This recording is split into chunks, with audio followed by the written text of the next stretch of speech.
거라.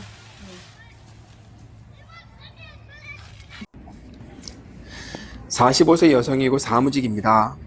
지난 2017년 회사에 방문한 보험 설계사에게 저축도 되고 보장도 되는 보험을 가입했다고 합니다.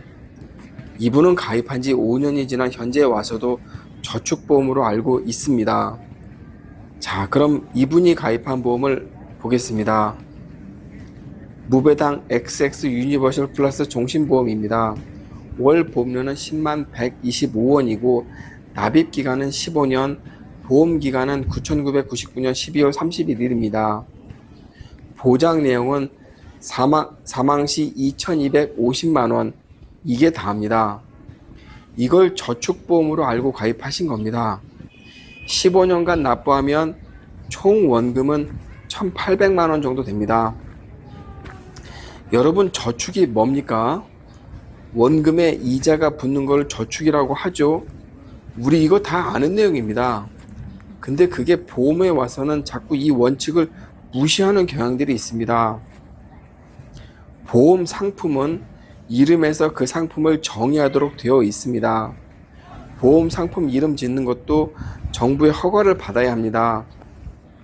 애매모호하게 고객의 착각을 불러일으키는 상품은 판매할 수 없습니다. 예를 들어 보장도 오케이, 저축도 오케이, 이런 이름은 불가능합니다. 왜냐하면 보험사에 그런 건 없기 때문입니다. 저축보험은 따로 있습니다. 예를 들어 한화손해보험은 드림모아 저축보험이라고 있습니다. 이 상품은 이름에서 저축 상품이겠구나 하는 생각이 확 들죠. 현대해상도 저축보험이 따로 있습니다. 리치웨이 저축보험이라고, 이것도 한눈에 저축이겠구나 하는 생각이 딱 들지 않습니까? 리치웨이, 부자의 길, 아무튼 이렇게 모든 보험 상품은 이름에서 상품의 특징과 내용을 정의하도록 되어 있습니다. 자, 그럼 45세 여성이 가입한 무배당 XX 유니버셜 플러스 종신보험의 말뜻을 풀이해 볼까요? 일단 저축은 아닙니다. 상품 이름에 저축이라는 말이 없지 않습니까? 유니버셜 플러스 종신보험이면서 저축도 될 걸 아마 이러면 저축일 가능성도 있는데, 일단 저축은 아닙니다. 저축성도 아닙니다. 저축성, 그런 말 이제 쓰지 마세요. 그런 말 쓰는 설계사들과 말 섞지 마시고요. 저축성이 무슨 말입니까? 그런 애매모호한 말이 어디 있습니까? 다시 말씀드립니다. 저축은 원금의 이자를 주는 겁니다. 아주 명쾌합니다. 먼저 무배당은 배당이 없다는 이야기입니다. 이거는 환급이 없다는 말이 아니라 주식을 배당하지 않는다는 이야기입니다. 예전에는 보험 가입자들에게 자사의 주식 배당을 주었던 적이 있었습니다. 이자율이 아주 높았을 시절의 이야기입니다. 그래서 이자 수익도 주고 회사가 장사를 잘해서 주가가 올라가면 이에 따른 배당도 주었던 호랑이 담배 피던 시절의 이야기입니다. 지금은 배당 상품은 전혀 없습니다. 전부 무배당입니다. XX는 실제 회사 이름입니다. 유니버셜이라는 말은 가입 후 일정 기간이 지나면 납입보험료의 증액도 가능하고 감액도 가능하다는 이야기입니다. 얼핏 보면 좋은 이야기죠. 이런 상품을 설계사 경력이 적으신 분들이나 직장에서 단체보험 영업하는 분들이 많이 팝니다. 아마 적지 않은 설계사들은 이 상품을 저축보험으로 굳게 믿고 판매하는 사람들도 있을 수 있습니다. 그러나 일부 아주 극소수의 설계사들은 보험 상품을 판매할 때 이런 생각들을 합니다. 내가 이렇게 대충 좋은 게 좋은 거다라고 팔아도 납입 만기가 15년이고 그때는 내가 없으니 그때 가서 고객이 항의해도 나하고는 상관없는 일이다 라고 하면서 이런 상품을 보장도 좋고 저축도 짱짱한 상품이라고 용감하게 판매하는 설계사들도 제가 간혹 봤습니다. 조심하셔야 합니다. 그래서 상품 이름부터 잘 보셔야 합니다. 유니버셜은 뭐 거창한 말이 아닙니다. 저축 절대 아닙니다. 우리가 보험 상품이 마음에 안 들면 어떻게 합니까? 일단 자동이체를 정지하죠. 그래도 2달간은 보장을 받습니다. 그런데 유니버셜이 들어가는 보험은 그런 게 없어요.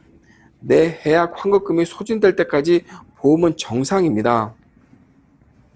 예를 들어 45세 여성분, 이분이 5년을 납부했는데 마음에 들지 않아 다른 보험들처럼 자동이체를 정지해서 2달 후 실효되면 해약해야지 생각했다가 2달이 지나도 실효가 되지 않아요. 실효 예정 문자도 안 오고 등기우편도 안 와요. 그러다 깜빡 까먹고 4, 5년이 지나서 이제 당신의 해약 환급금은 0원입니다. 이제야 보험료를 납부하시죠. 그럽니다.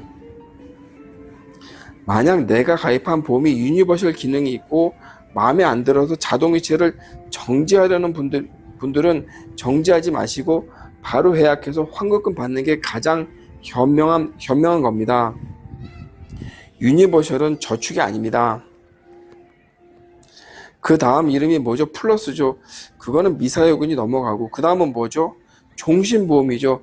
맞습니다. 사망보험금을 준다는 거예요. 2천만 원. 그게 다입니다. 다만 이 상품은 보장이 너무나도 형편이 없기 때문에 해약 환급금이 다른 상품에 비해 좀 많습니다. 지금 45세 여성인이 5년 전 40살이고 40살 여성이 정상적인 종신보험 2천만 원이면 보험료는 약 2만 원 정도 할 것 같습니다. 즉 이분은 2만 원 정도의 종신보험을 유니버셜이라는 상품을 통해 해약 시 환급금이 좀 많은 종신보험에 가입한 것 뿐입니다.